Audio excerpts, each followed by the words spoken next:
Bienvenue dans cette nouvelle édition du QG Week-end. Voici les titres de l'actualité. Au Sénégal, la grâce présidentielle a été accordée à Karim Wade ce vendredi 24 juin.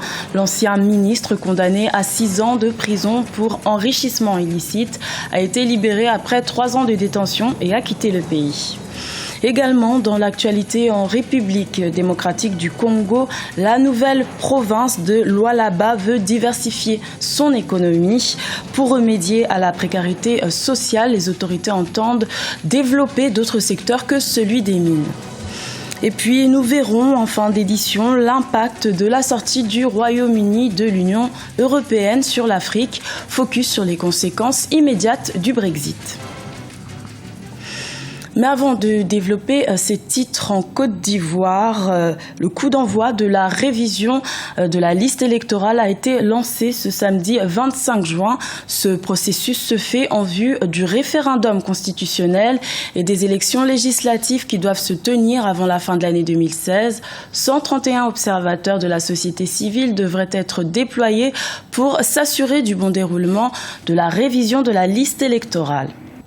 C'était pressenti depuis quelques jours et c'est désormais officiel. Karim Wade, le fils de l'ancien président sénégalais Abdoulaye Wade, a été libéré ce vendredi 24 juin 2016. Condamné à 6 ans de prison et détenu depuis 3 ans déjà, l'ancien ministre d'État a bénéficié de la grâce présidentielle. Suite à sa libération, Karim Wade a quitté le Sénégal pour le Qatar. Ibrahima Djoumaba. Au Sénégal, Karim Wade a été gracié ce vendredi 24 juin 2016. La présidence de la République a publié un communiqué dans lequel il est précisé les conditions de cette grâce. L'ancien ministre des Transports aériens et de la coopération internationale a été élargi avec ses co-détenus Ibrahima Abou Khalil Dibibo Bourchi et Alioune Samba Diassé par le décret numéro 2016-880 du 24 juin 2016. On a vu la participation du Parti démocratique sénégalais au dialogue national. On a vu aussi le lendemain du dialogue, le président Macky Sall a appelé son prédécesseur, par ailleurs le père de Karim Wade. Et on avait annoncé juste après ce dialogue national, le président Macky Sall avait annoncé sur RFI que Karim serait libéré d'ici la fête de la Korité. Donc si Karim est sorti de prison hier dans la nuit, et on peut dire que c'est en catimini que ça s'est passé parce que un élargissement de prison à 1h30 du matin, ça n'a jamais existé au Sénégal. Donc je pense qu'il n'y a rien qui surprendrait. Ils l'avaient annoncé, ils l'ont justifié et maintenant ils l'ont expliqué aussi et voilà le résultat. Depuis quelques semaines, les Sénégalais s'attendaient à cette libération. Le président de la République avait fait l'annonce en personne, assurant qu'il allait accorder sa grâce à Karim Wade. La présidence tente de rassurer l'opinion en précisant que la grâce accordée à Karim et ses co-détenus ne les dispense pas des sanctions prononcées par la justice. C'est une prérogative constitutionnelle, un droit accordé au chef de l'État par la Constitution et il peut l'accorder à qui il veut. Donc ça ne change rien. Les juges ayant fini de juger, la condamnation étant définitive, maintenant l'aspect judiciaire écarté, la procédure judiciaire terminée, le chef de l'État seul a le pouvoir d'accorder la grâce à la personne condamnée définitivement. Karim Wade a été condamné à 6 ans de prison en mars 2015 pour enrichissement illicite.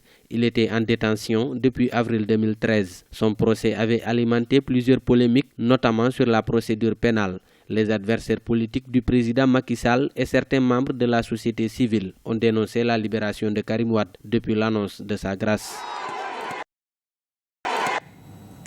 Et petite rectification, suite à sa libération, Karim Wade a quitté le Sénégal pour le Qatar.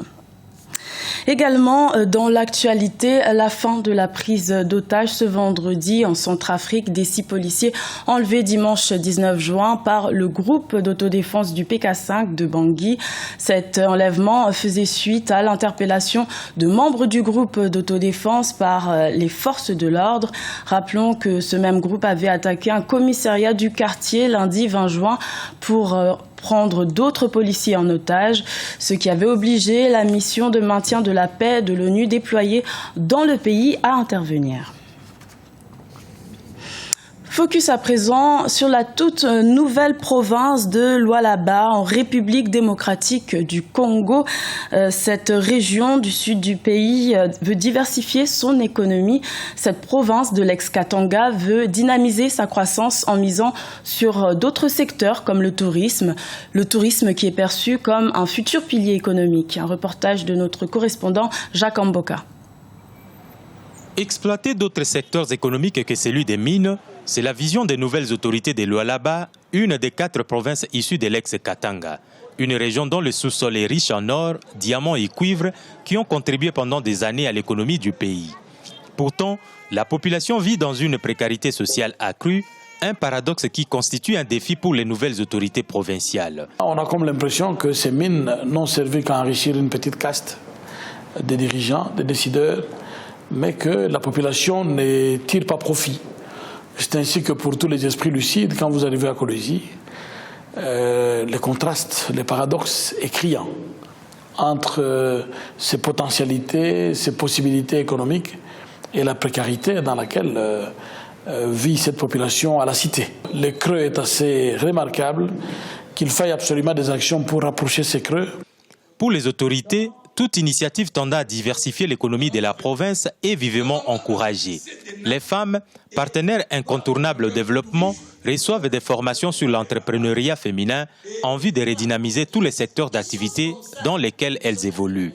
Vraiment, il y a une telle précarité sociale dans le Lualaba qu'on croirait qu'il n'y a pas d'autres opportunités. Et donc, nous sommes venus à cette première phase de ce projet pour l'entrepreneuriat pérenne pour sensibiliser la femme sur les autres opportunités d'affaires qu'offre généreusement la province du Lualaba.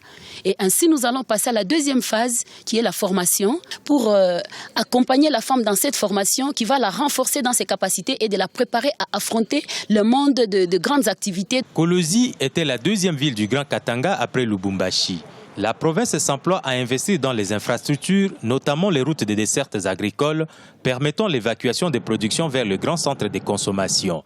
Les multiples sites touristiques que compte le Lualaba sont en train d'être réhabilités pour la relance de ces secteurs, aussi créateurs d'emplois.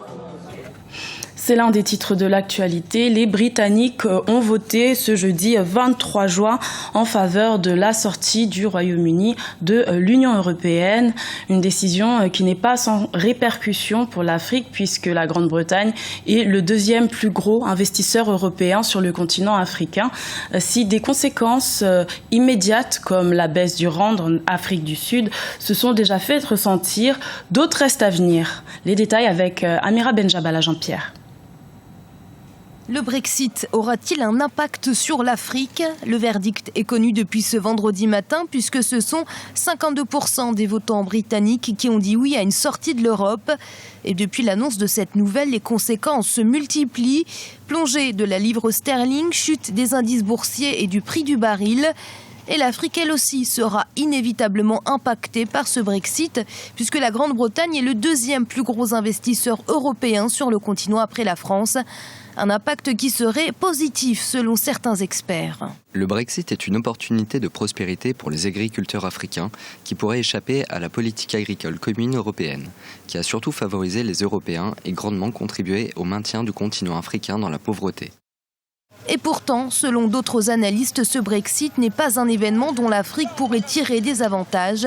Pire encore, elle risquerait bien d'en pâtir. Je crois que la sortie de la Grande-Bretagne du Royaume-Uni dans l'Union européenne, c'est une mauvaise nouvelle, très mauvaise nouvelle, parce que nombre d'accords commerciaux entre le Royaume-Uni et les États africains devront probablement être renégociés puisqu'ils ont été conclus via l'Union européenne. Les principaux pays qui seront affectés seront par exemple l'Afrique du Sud, le Nigeria, le Botswana, l'Angola, le Kenya, le Ghana et le Sénégal, avec lesquels des exportations britanniques en Afrique subsaharienne se font principalement.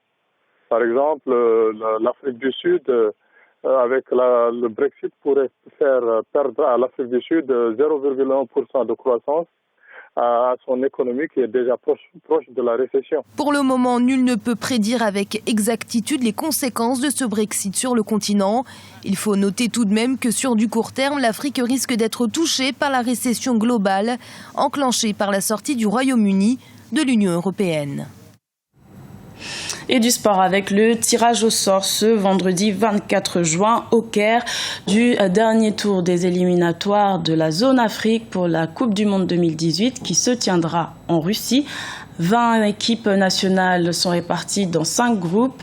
Le tirage au sort a été particulièrement difficile pour le Gabon, le Mali, la Côte d'Ivoire et le Maroc, placés dans le groupe C. Même bataille pour le groupe B qui regroupe le Cameroun, l'Algérie, le Nigeria et la Zambie. Les matchs débuteront à partir du mois d'octobre 2016. C'était le journal de la rédaction. Merci de l'avoir suivi. L'information continue sur Africa 24.